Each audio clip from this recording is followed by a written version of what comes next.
xilibaan fahiima Yuusuf Quujo oo kamid ah xilibaanada golaha deegaanka ee degmada Laascaanood ayaa habeennimadii xalay hoyga ay ka degan tahay magaalada Laascaanood ee xarunta gobolka Sool waxa ay ku qabatay shir jaraaid oo kaga hadlaysay halgamadii kala dambeeyay ay soo martay Soomaaliland iyadoo ku dheeraatay muhiimadda ay leedahay halgamadii kala dambeeyay xilibaan fahiima oo arrimahaasi ka hadlaysay waxa hadalladeedii kamid ahaa waxaan halkan kaga hadlayaa dhowr arrimood oo aan u arko inay yihiin kuwo masiiri ah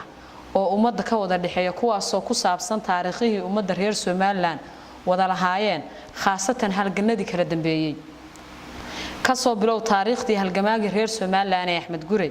halgankii labaad ee taariikhiga ahaa ee Daraawiish iyo Sayid Maxamed Cabdilla Xasan dharaartii xornimada ee 26 Juun ilaa KSNMta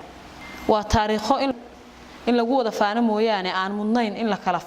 lagu kala faano waxaan doonayaa inaan isweydiino sababta taariikhaheena tii ugu weyneed ee ugu mudnayd ee gaalada dirirka ahayd ee Sayid Maxamed Cabdilla Xasan ka dhigtay mid la caayo oo waliba la siiyo TSNMna loogu sareysiyo dhammaan taariikhaha dalkan ilaha waa su'aal jawaabteeda aan sugaynay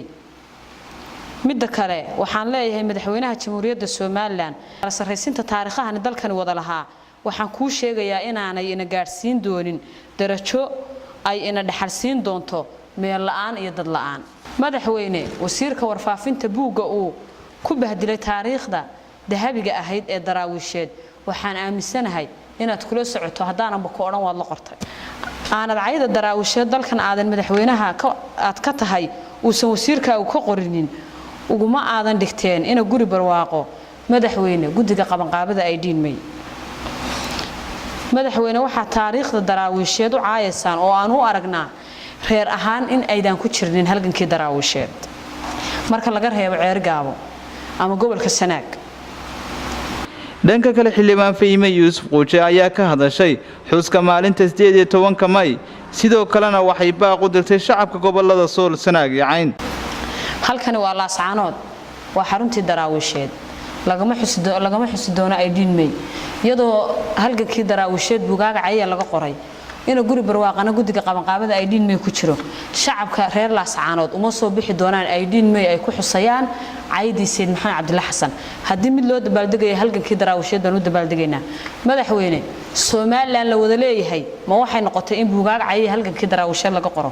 Soomaaliland la wada leeyahay ma waxay noqotay in la bahdilo gobolada Sool Sanaag iyo Cayn Soomaaliland la wada leeyahay ma waxay noqotay in Daraawiish laga dhigo wax aan jirno waxba ahayn oo waliba xukuumadda ay ka tirsan yihiin raga caayay taariikhda Daraawiisheed madaxweyne Soomaaliland ku wada yeelan meeno lagu wada lahaan maayo inta SNMna la xuso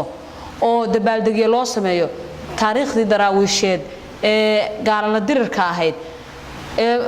Soomaali ama Soomaaliland meel joogto taariikhda Daraawiisheed ugu qaalisan in iyadana madaxweyne buugaaga cayay laga qoro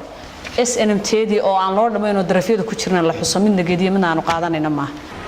hadalka xilibaan fahiima ayaa ku soo beegmaya xilli ay maalinta berita ay tahay 15 bisha May taasi oo loo soo raray xuska maalinta 18 May